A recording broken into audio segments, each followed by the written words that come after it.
কবিৰ হুছেইনে চৰকাৰী চাকৰি কৰে। চাকৰিৰ নিয়ম অনুসৰি তেওঁক বদলি কৰে চৰকাৰে। কিন্তু বদলি হলে নতুনকৈ বিয়া পাতে কবিৰ হুছেইনে। তেওঁ চাকৰি কালত 17 বাৰ বদলি হৈছিল। সেইবাবে কবিৰ হুছেইনৰ 17 গৰাকী পত্নী আছে। বাংলাদেশৰ এনেকুৱা কোনো ঠাই নাই য'ত নাই কবিৰ হুছেইনৰ শহুৰেকৰ ঘৰ। প্ৰতিখন জিলাতেই কবিৰ হুছেইনৰ শহুৰ বাৰী আছে। কিন্তু কবিৰ হুছেইনে অৱসৰ গ্ৰহণ কৰা পৰ্যন্ত এই কথাটো ধৰা পৰা নাছিল। যেতিয়া তেওঁৰ চাকৰি শেষ হ'ল তেতিয়াহে ওলাল আচল কথাটো। পত্নীসকলে মিলি কবিৰ হুছেইনক আৰক্ষীৰ কাষলৈ চুচৰাই নিলে। কবিৰ হুছেইন নামৰ লোকজন আছিল বাংলাদেশৰ বন বিভাগৰ উচ্চপদস্থ বিষয়া। সেয়ে তেওঁৰ আছিল চৰকাৰী ক্ষমতা।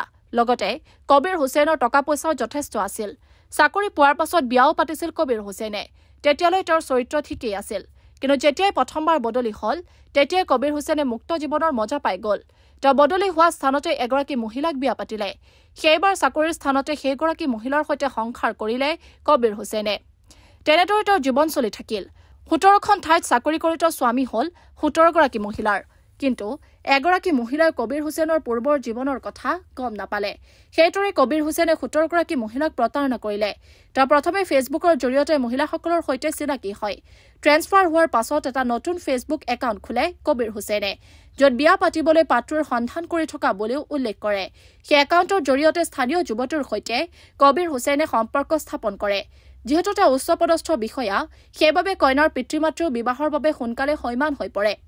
এইদৰে কেইবাগৰাকীও মহিলাক বিয়া পাতি জীৱনটোৰ প্ৰতাৰণাৰে পাৰ কৰিছিল কবিৰে।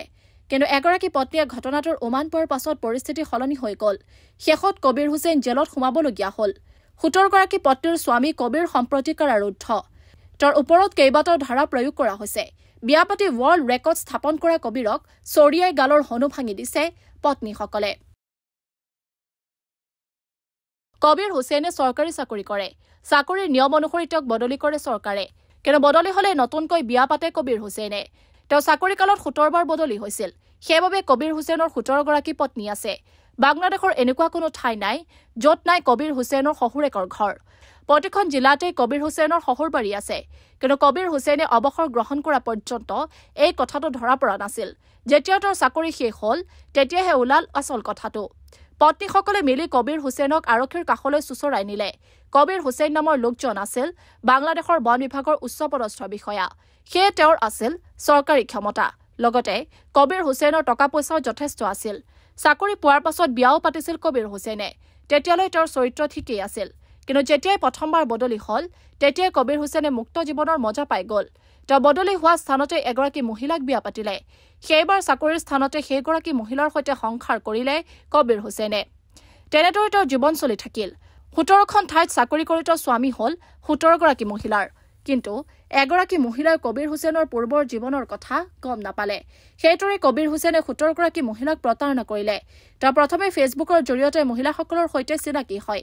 ট্ৰেন্সফাৰ হোৱাৰ পাছত এটা নতুন ফেচবুক একাউণ্ট খোলে কবিৰ হুছেইনে, য'ত বিয়া পাতিবলৈ পাত্ৰইৰ সন্ধান কৰি থকা বুলিও উল্লেখ কৰে।